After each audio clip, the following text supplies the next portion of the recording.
भगवान श्री कृष्ण बोले, कान खोल कर सुनो पाठ। तलवार, धनुष और पैदल सैनिक युद्ध क्षेत्र में खड़े हुए। रक्त के प्यासे महारथी एक दूजे के सन्मुख अड़े हुए।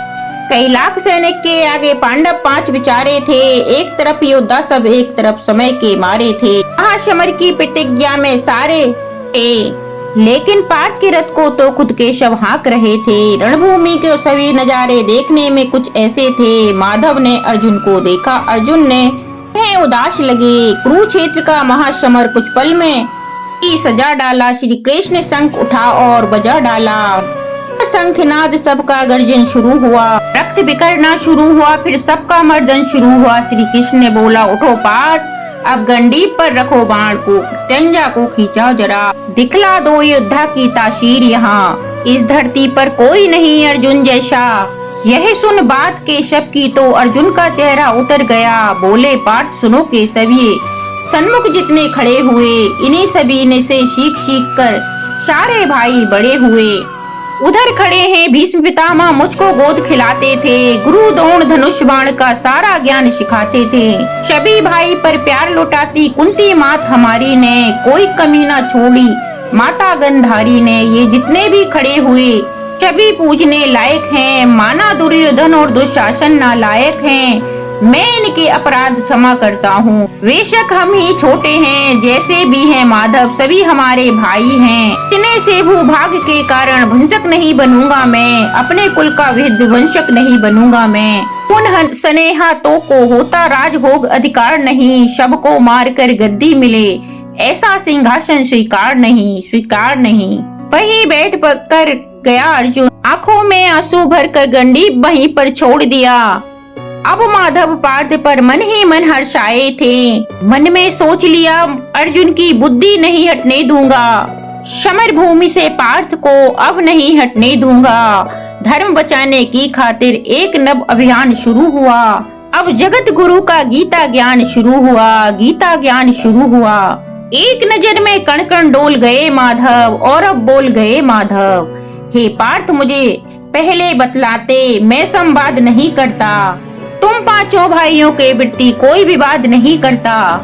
पांचाली के तन पर लिपटी साड़ी खींच रहे थे वे, दोषी वे भी उतने ही जाबड़ा भींच रहे थे जो। सब घर की इज्जत बिलख रही, कोई दो टूक नहीं बोले। पोत्र बहू के बिलख देख गंगा पुत्र नहीं खोले। सुनो पार्थ, तुम कायर बनकर बैठे हो।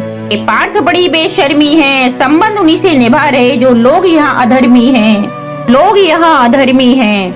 धर्म के ऊपर भारी संकट खड़ा हुआ है पार्थ, तेरा गंडीप अब भी रथ के कोने में पड़ा हुआ। धर्म के ऊपर तुम संकट छाने कैसे देते हो, कायरता के भाव को मन में कैसे आने देते हो। पांडु पुत्र, धर्म का कैसा कर्ज उतारा है। सोले होने थे आंखों में, पर बहती जलधारा है। धर्म अधर्म की गहराई में खुद को नाप रहा अर्जुन, और थर थर काप रहा अर्जुन। हे केशव, ये रक्त स्वयं का पीना नहीं सरल होगा। यदि विजय हुए तो भी जीना सरल होगा। हे केशव, बतलाओ कुलनाशक कैसे बन जाऊं। रक्त सिंहासन लाशों पर मैं शासक कैसे बन जाऊं। केशव, मुझको मृत्यु दे दो, उससे पूर्ण मरना। शरण भूमि में केवल माधव नाश दिखाई देता है। बात बहुत भावुकती पर गुरु मुस्कुराए थे। ज्ञान की गंगा गीता सार चक्राधारी बरसाते थे। पार्थ, यहाँ कुछ मत सोचो, तुम बस कर्म पर ध्यान लगाओ। तुम क्या होगा अंजाम युद्ध का मत अनुमान लगाओ। निज जीवन का करे फैसला, नर के बस की बात नहीं। तुम ना जीवन देने वाले, नहीं मारने वाले हो। ना जीत तुम्हारे हाथों में, ना तुम हारने वाले हो। ये जीवन दीपक की भांति यूं ही चलता रहता है। पवन वेग से बुझ जाता है, वरना जलता रहता है। मानव बस में कुछ भी नहीं, फिर भी मानव डरता है। वह मर कर भी अमर हुआ जो धर्म की खातिर मरता है। सुख ना सत्ता से, ना सम्मानों से होता है। जीवन का सार सफल बस बलिदानों से होता है। देहदान योद्धा ही करता, रणभूमि में वीर मरे तो सब भी पूजा जाता है। सेना रणभूमि में अपने शस्त्र बदलती है, दिव्य आत्मा मानव देह में वैसे ही वस्त्र बदलती है। हे केशव, कुछ कुछ मैं अब समझ गया, पर कुछ असमंजस में हूँ। इतना अब मैं समझ गया कि मैं ना खुद के वश में हूँ। ये मान और सम्मान बताओ, जीवन को अपमान बताओ। जीवन मृत्यु क्या है माधव, रण में जीवन दान बताओ। हे माधव,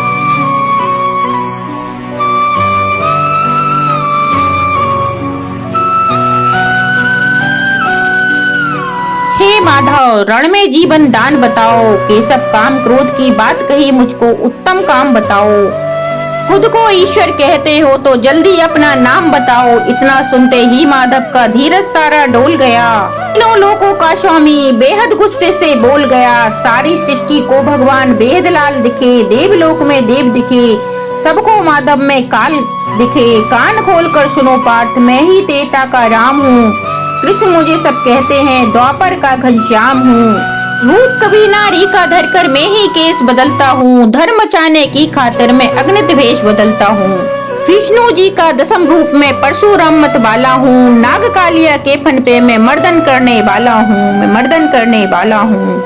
काकासुर महिषासुर को मैंने जिंदा गाड़ दिया। धर्म बचाने की खातिर हिरण्याकश्यप को फाड़ दिया। रथ नहीं तनिक भी आगे चलता है, बस में ही आगे बढ़ता हूँ। धनुष भले ही हो हाथ में तेरे, पर रणभूमि में मैं ही लड़ता हूँ, मैं ही लड़ता हूँ। कहकर मौन हुए माधव, पलक झपकते ही अपने दिव्य रूप में आए केशव। दिव्य रूप का तेज अनोखा सबसे अलग दमकता था। कई लाख सूरज जितना चेहरा पर तेज चमकता था।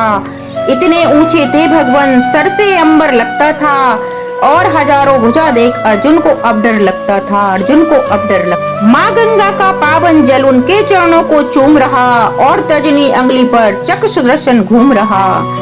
श्री कृष्ण के अंदर पूरा ब्रह्मांड दिखाई देता था। जैसे ही माधव का कद थोड़ा सा बड़ा हुआ, सब सहमा सहमा सा अर्जुन एकदम रथ में खड़ा हुआ। गीता के इस ज्ञान से सीधे हृदय पर प्रहार हुआ। गीता के इस ज्ञान से सीधा हृदय पर प्रहार हुआ। मृत्यु के आलिंगन हेतु अब अर्जुन तैयार हुआ। मृत्यु के आलिंगन हेतु अब अर्जुन तैयार हुआ। मैं धर्म ध्वजा का वाहक हूँ और कोई न मार सका। जिसके रथ पर भगवान हो वो युद्ध में हार नहीं सकता। जितने यहाँ धर्मी हैं चुन चुन कर उन्हें सजा दूंगा। इतना रक्त बहाऊंगा, धरती की प्यास बुझा दूंगा। जिनकी आंखों में अब धर्म का राज दिखाई देता था, पार्थ में अब केशव को यमराज दिखाई देता था। पार्थ में अब माधव को यमराज दिखाई देता था। चले अब पार्थ बाण के सब पीछे हट जाते थे। रणभूमि के कोने कोटे लाशों से पट जाते थे। कुरुक्षेत्र की धरती पे अब नाच नचाया अर्जुन ने। सारी धरती लाल हुई, कोहराम मचाया अर्जुन ने, कोहराम मचाया अर्जुन ने। मृत्यु का वो तांडव था कि मृत्यु भी घबराई थी। ऐसा लगता था सबको मृत्यु से प्यार हुआ है। धर्म का ऐसा युद्ध जगत में पहली बार हुआ है, पहली बार हुआ है। धर्मराज के शीश के ऊपर राजमुकुट की छाया थी, पर सारी दुनिया जानती थी यह सब केशव की माया थी, यह सब केशव की माया थी। की रक्षा करने वाले दाता कर्णधान की जय सारे बोलो चक्रधारी केशव भगवान की, चक्रधारी केशव भगवान की। गाथा थी महान संग्राम की। यहाँ छल था, लालच था, अपने ही घातक थे, अपने ही विनाशक थे। यह था महाभारत युग, महाभारत युग।